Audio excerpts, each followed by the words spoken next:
전도서 9장 1절에서 10절의 말씀입니다. 전도서 9장 1절에서 10절까지 한 절씩 교독하실 때, 교우들께서 읽으실 때 제가 또 함께 같이 읽겠습니다. 이 모든 것을 내가 마음에 두고 이 모든 것을 살펴본즉 의인들이나 지혜자들이나 그들의 행위나 모두 다 하나님의 손 안에 있으니 사랑을 받을는지 미움을 받을는지 사람이 알지 못하는 것은 모두 그들의 미래의 일들임이니라. 모든 사람에게 임하는 그 모든 것이 일반이라. 의인과 악인, 선한 자와 깨끗한 자와 깨끗하지 아니한 자, 제사를 드리는 자와 제사를 드리지 아니하는 자에게 일어나는 일들이 모두 일반이니 선인과 죄인, 맹세하는 자와 맹세하기를 무서워하는 자가 일반이로다. 모든 사람의 결국은 일반이라. 이것은 해 아래서 행해지는 모든 일 중에 악한 것이니 곧 인생의 마음에는 악이 가득하여 그들의 평생에 미친 마음을 품고 있다가 후에는 죽은 자들에게로 돌아가는 것이라. 모든 산자들 중에 들어있는 자에게는 누구나 소망이 있음은 산 괴가 죽은 사자보다 낫기 때문이니라. 산 자들은 죽을 줄을 알되 죽은 자들은 아무것도 모르며 그들이 다시는 상을 받지 못하는 것은 그들의 이름이 잊어버림과 됨이니라. 그들의 사랑과 미움과 시기도 없어진 지 오래이니 해 아래에서 행하는 모든 일 중에서 그들에게 돌아갈 몫은 영원히 없느니라. 너는 가서 기쁨으로 내 음식물을 먹고 즐거운 마음으로 내 포도주를 마실지어다. 이는 하나님이 내가 하는 일들을 벌써 기쁘게 받으셨음이니라. 내 의복을 항상 희게 하며 내 머리에 향기름을 그치지 아니하도록 할지니라. 내 헛된 평생의 모든 날, 곧 하나님이 해 아래에서 내게 주신 모든 헛된 날에 내가 사랑하는 아내와 함께 즐겁게 살지어다. 그것이 내가 평생에 해 아래서 수고하고 얻은 내 몫이니라. 내 손이 이를 얻는 대로 힘을 다하여 할지어다. 내가 장차 들어갈 수월에는 일도 없고 계획도 없고 지식도 없고 지혜도 없음이니라. 아멘. 하나님의 말씀입니다. 오늘 전도서 묵상 6번째 시간입니다. 전도서는 삶의 의미에 대해서 알려주는 책입니다. 전도서 1장을 시작할 때에는 헛되고 헛되며 모든 것이 헛되다 전도자가 외치면서 삶의 무의미를 외치는 것처럼 보이지만 역설적으로 이 전도서는 무의미해 보이는 삶 속에서 유의미한 삶을 살아갈 수 있는 방법을 알려주는 말씀입니다. 오늘도 삶의 의미를 발견할 수 있는 근본적인 지혜를 전도자는 알려줍니다. 그것은 이 근본적인 지혜죠. 모든 것이 하나님의 손 안에 있음을 기억하는 것입니다.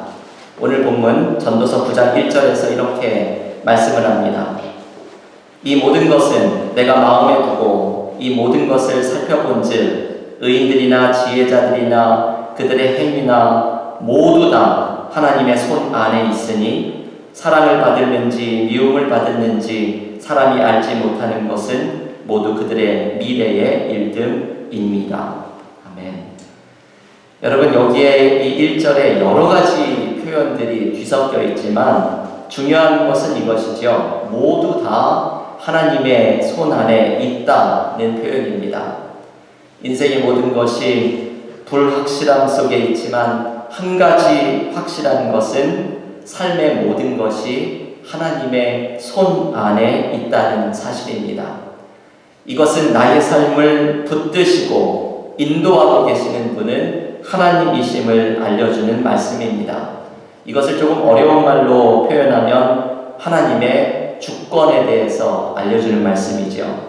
내 삶을 다스리시는 분은 하나님이심을 인정하는 것이 하나님의 주권을 깨닫는 것입니다. 이번 주 금요일 새벽 기도에서 묵상을 하게 될 본문이지만 우리가 요즘 새벽에 잠언을 묵상을 하고 있죠. 금요일에 묵상할 잠언 16장 1절은 이렇게 말씀합니다. 마음의 경영은 사람에게 있어도 말의 응답은 여호와께로부터 나오느니라. 이 말씀을 세번역 성경은 이렇게 번역합니다. 계획은 사람이 세우지만 결정은 주님께서 하신다. 여러분, 이 말씀이 너무나 귀한 말씀이지요. 우리의 삶은 내가 계획을 세우는 것처럼 보여도 사실 그 계획의 결정은 주님께서 하시는 일이라는 사실입니다. 이것이 하나님의 주권입니다. 인생은 하나님의 주권 속에 있습니다. 우리는 하나님의 주권을 인정해야 합니다. 그것이 지혜로운 것입니다. 내가 하나님의 손 안에 있다는 것을 이 전도서 9장 1절의 말씀과 같이 내가 하나님의 손 안에 있다는 것을 빨리 깨달아야 합니다. 나의 고집을 피우는 것보다 하나님의 인도하심에 순종하면서 따라가야 합니다. 그러면 내가 하나님의 손 안에 있음을 발견하게 되면 우리는 무엇을 깨닫게 될까요? 내가 하나님의 손 안에 있음을 발견하면 우리는 두 가지를 깨닫게 됩니다. 첫 번째는 살아있음에 대한 감사입니다. 전도서에는 죽음에 대한 이야기가 참 많이 등장하는데 오늘 본문에서도 마치 역시 등장을 하죠. 오늘 본문 4절에서 죽음과 관계되어서 이렇게 말씀을 합니다. 여러분, 전도서 9장 4절 말씀을 한번 한 목소리로 같이 읽겠습니다. 모든 사는 자들 중에 들어있는 자에게는 누구나 소망이 있음은 산 괴가 죽은 사자보다 낫기 때문이니라. 아멘. 여러분, 이 말씀이 금방 이해가 되지는 않는 말씀인데 이 4절 말씀에는 속담이 하나 나오죠. 산 개가 죽은 사자보다 낫다는 말입니다. 여러분, 상식적으로 사자와 개를 비교하면 이것은 비교의 대상이 되지 않습니다. 밀림의 왕이라고 불리는 사자는 집에서 키우는 개와는 여러 면에서 월등합니다. 그렇지만 죽은 사자는 살아있는 개보다는 못하지요. 그 이유는 삶이 가지고 있는 힘과 의미 때문입니다. 죽음보다는 삶이 의미가 있고 가치가 있는 것을 오늘 본문은 알려줍니다. 이 4절과 비슷한 한국의 속담이 이것이죠. 개똥밭에 굴러도 이승이 더 낫다.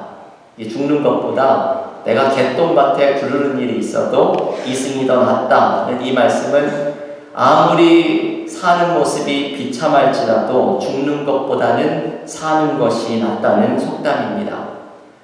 여러분, 왜 그럴까요? 왜 죽음보다 삶이 더 나을까요? 오늘 전도서 9장은 그 이유를 또한 설명해 줍니다. 5절에서 이렇게 말씀을 하죠. 산 자들은 죽을 줄을 알되 죽은 자들은 아무것도 모르며 그들이 다시는 상을 받지 못하는 것은 그들의 이름이 잊어버린 바 됨이니라. 여러분, 이 뒷부분의 이야기, 죽은 자는 그 이름이 잊혀지고 상을 받을 기회가 없다고 말을 합니다. 여러분, 이 말씀을 죽은 후에 부활이나 영생에 대한 말씀과 연결지어서 이해하면 안 됩니다. 이 5절의 말씀은 죽음이라는 현상 자체에 대해서 말하려고 하는 구절입니다. 이 땅에서 살아가는 모든 일들이 죽음과 함께 끝나고 잊혀지는 것을 강조하려는 말씀입니다. 하지만 살아있는 자들에게는 아직 기회가 있다는 것이죠. 아직 죽음까지의 시간이 남아있기 때문입니다. 그래서 이 전도서 9장 5절에서 중요한 것은 첫 번째 구절입니다. 산자들은 죽을 줄을 알되, 이 살아있는 사람은 자신이 죽을 것이라는 것을 알고 있는 것이 은혜이고 이것이 지혜입니다. 산자는 자기가 죽을 줄을 알기 때문에 아직도 기회가 있는 것입니다. 죽은 자에게는 없는 기회, 그것은 아직 살아있다는 기회입니다. 오늘 전도자가 말하는 지혜로운 사람은 바로 이런 사람이죠. 죽음과 함께 이 세상에서 내가 힘쓰는 모든 일이 끝날 것을 깨닫는 사람, 그래서 죽은 사자보다는 산 개가 더 낫다는 것을 깨닫는 사람, 그래서 지금 살아있는 나에게는 아직 기회가 남아있음을 깨닫는 사람, 이 사람이 바로 지혜로운 사람이라는 것입니다. 지난주에 한 교우께서 제가 좀 힘이 없어 보였는지 저를 격려해 주시려고 이런 말씀을 해주신 분이 있었습니다. 어떤 교우의 새벽 기도의 말씀에서 은혜를 받았다고 하면서 저에게 이런 말씀을 합니다. 목사님이 은퇴할 때까지 목회를 하면 아직 20년이 더 남았습니다. 그러면 무슨 뜻인가 하면 뭐든지 할 수 있다는 뜻입니다. 힘내세요. 저희 이 말씀을 해주시는데 제가 왠지 뭐든지 할 수 있을 것 같은 생각이 들면서 힘이 났습니다. 이 교우의 말씀이 바로 오늘 전도서 9장의 메시지이지요. 살아있음에 감사하고 살아있기에 기회가 있다는 것에 감사하는 것입니다. 인생의 의미는 이것을 깨닫는 자에게 찾아옵니다. 살아있음에 감사하고 살아있기에 주어진 기회에 감사하는 자가 삶의 의미를 발견하게 됩니다. 유기성 목사님의 1시간 기도라는 책에서 머린 캐로더스라는 목사님에 대한 이야기를 읽었습니다. 이 머린 캐로더스 목사님은 감사의 능력, 찬송의 능력, 이분의 책은 딱 이 메시지밖에 거의 없습니다. 이것을 증거하는 분으로 유명합니다.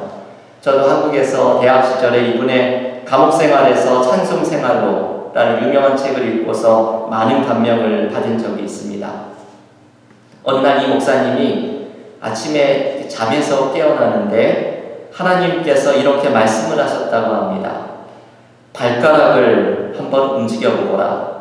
그래서 이 목사님이 누운 자리에서 발가락을 꼼지락 움직여 보았습니다. 그러자 하나님이 손가락을 움직여 보아라 말씀합니다. 그래서 손가락을 또 움직여 보았습니다. 이번에는 똑바로 서보거라 말씀을 듣고 일어나서 똑바로 섰습니다. 그러자 이번에는 저기 눈에 보이는 거울 앞에 걸어가서 서보아라 하나님이 말씀하십니다. 그래서 거울에 가서 그 앞에 서서 거울에 비쳐있는 자신의 얼굴을 쳐다보았습니다. 하나님이 말씀하신 것은 그것이 전부였습니다. 하나님이 아침부터 왜 이런 말씀을 주실까 곰곰이 생각을 해보다가 이 목사님의 마음에 강하게 깨달아진 것이 있었습니다. 나는 정말 감사할 것이 많구나. 지금 발가락이 움직이고 손가락이 움직이는 것이 기적임을 깨닫게 된 것입니다. 바로 오늘의 말씀으로는 살아있음 자체가 감사인 것을 발견한 것입니다.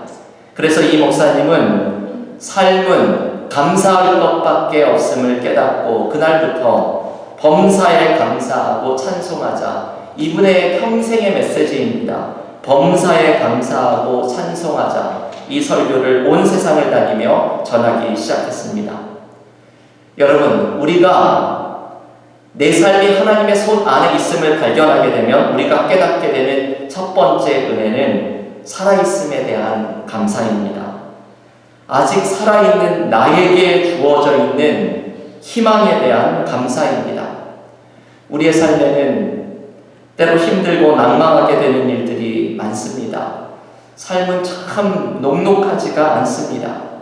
무엇하나 내 계획대로 되는 것이 없고 삶에는 내가 생각하지도 못한 일들이 자꾸만 일어납니다. 그때 우리는 오늘 전도자의 지혜를 기억해야 합니다. 살아있는 것이 힘입니다. 살아있는 자에게 기회가 있는 것이 희망입니다. 하나님의 손 안에 붙들려 있는 사람은 살아있는 자에게 주어지는 희망을 발견합니다. 여러분, 이번 주일이 추수감사 주일로 지킵니다. 올해 2019년 한 해를 돌아보면서 우리에게 너무나도 감사할 제목이 많이 있지만 무엇보다도 살아있음에 감사하고 살아있는 자에게 주어지는 기회에 감사하면서 하나님의 손 안에서 하나님과 동행하는 믿음의 교우들이 모두 되시기를 간절히 기원합니다. 두 번째, 내 삶이 하나님의 손 안에 있음을 발견하면 우리는 무엇을 깨닫게 됩니까? 지금 현재 내 삶에 주어진 은혜를 기뻐하고 감사하게 됩니다. 여러분, 이것이 전도서의 아주 특별한 주제 가운데 하나이지요. 참 역설적입니다. 인생이 헛되고 헛되며 헛되다 노래하면서도 그렇기 때문에 지금 현재 나에게 주어져 있는 하나님의 선물을 발견하고 즐기고 기뻐하라고 전도자는 말을 합니다. 이게 역설적인 진리이죠. 허무한 인생 속에 하나님의 은혜를 찾아 기뻐하라는 것입니다. 오늘 본문 7절과 8절의 말씀을 함께 읽어볼 텐데요. 전도서 9장 7절과 8절 함께 읽겠습니다. 너는 가서 기쁨으로 내 음식물을 먹고 즐거운 마음으로 내 포도주를 마실지어다. 이는 하나님이 내가 하는 일들을 벌써 기쁘게 받으셨음이니라. 내 의복을 항상 희게 하며 내 머리에 향기름을 그치지 아니하도록 할지니라. 아멘. 여러분, 이 7절과 8절에 나오는 모든 말씀은 잔치를 의미합니다. 이 잔치가 벌어지는 것이죠. 음식물과 포도주를 먹는 것, 흰 의복을 입고 머리에 향기름을 바르는 것, 이 모든 것은 잔치를 베푸는 것을 의미합니다. 삶을 즐기라는 것이죠. 그런데 여러분, 오늘의 이 말씀을 오해해서는 안 됩니다. 이 말씀은 흥청망청 즐기고 놀라는 뜻이 아닙니다. 이 말씀이 가르쳐주는 것은 삶에 대한 특별한 태도를 가르쳐주는 것이죠. 그것은 하나님이 주신 은혜를 기뻐하고 감사하는 태도입니다. 현재의 삶에서 감사의 제목을 찾아 만족하고 현재의 삶에 감사하고 하나님이 나에게 주신 은혜가 무엇인지를 발견하고 기뻐하는 것이 바로 삶의 의미를 발견하는 방법이라는 지혜자의 말씀입니다. 여러분, 우리는 참 만족할 줄을 모릅니다. 이런 유명한 이야기가 있죠. 어떤 사업가가 바닷가에서 휴가를 보내고 있었습니다. 이 사업가가 한 어부가 이렇게 지나가는 것을 보는데 이 어부가 손에 물고기 한 마리를 들고 집으로 가고 있었습니다. 사업가가 어부에게 말을 걸면서 물고기 잡아가지고 참 좋으시겠다고 한 마리를 잡으셨으니 또 잡으러 나가게 되면 같이 나가자고 말을 걸었습니다. 그러자 어부가 이렇게 말을 합니다. 또 잡으러 가다니 뭐하게요? 그러자 사업가가 물고기를 많이 잡으면 좋지 않습니까? 어부가 또 말합니다. 그러면 뭐하게요? 뭐하긴요. 그걸 팔면 돈이 생기지 않습니까? 돈이 생기면 뭐하게요? 그러면 작은 배라도 한 척 살 수 있지요. 작은 배를 사면 뭐하게요? 사업가는 답답해서 뭐하긴요. 그 작은 배로 더 많은 물고기를 잡을 수가 있지요. 그러면 뭐하게요? 그러면 당신은 부자가 될 겁니다. 부자가 되면 뭐하게요? 그러면 당신은 이렇게 힘들게 고기를 잡지 않고 사람들을 부리면서 쉴 수 있을 겁니다. 여기까지 들은 어부가 사업가에게 이렇게 말합니다. 그게 목적인가요? 별거 없군요. 쉬는 건 지금 당장이라도 할 수 있는걸요? 여러분, 이 이야기가 굉장히 유명한 이야기입니다. 이 이야기가 알려주는 것은 만족할 줄 모르는 인간의 어리석음이지요.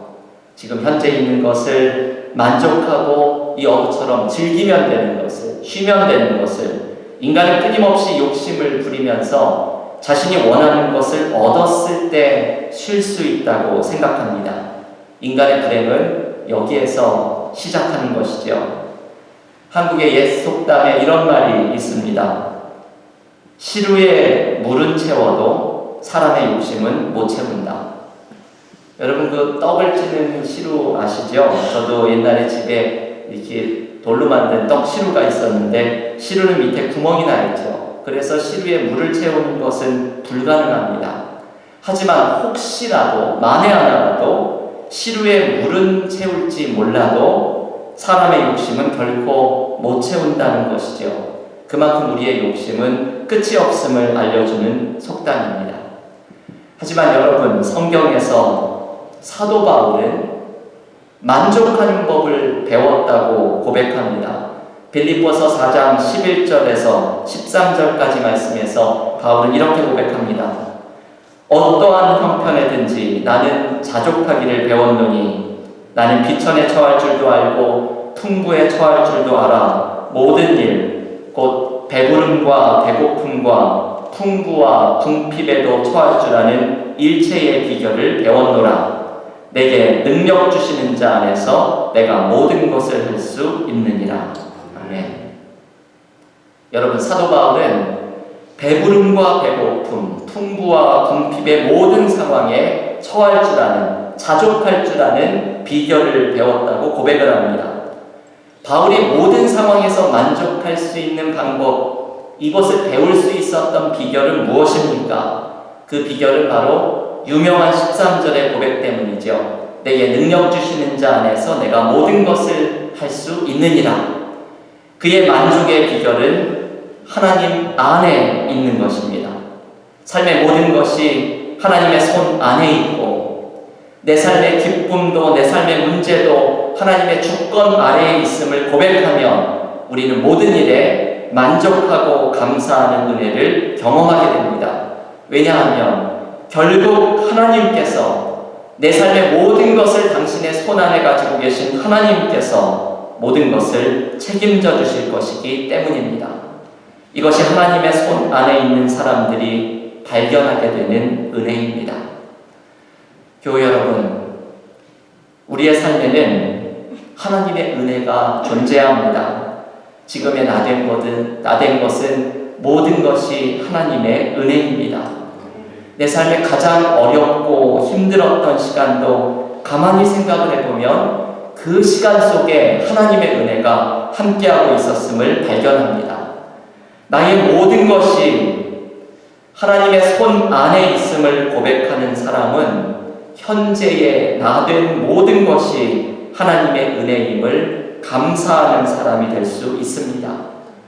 여러분, 오늘 하나님의 손 안에 있음을 고백하는 사람에게 주시는 두 가지의 말씀을 들었습니다. 하나님 안에서 살아있음을 감사하고 살아있는 자에게 주시는 기회에 감사하고 또한 하나님 안에서 현재 나에게 주어져 있는 은혜에 감사하고 만족하는 것입니다. 이것이 하나님의 손 안에 있는 사람들이 기억해야 하는 믿음의 모습입니다.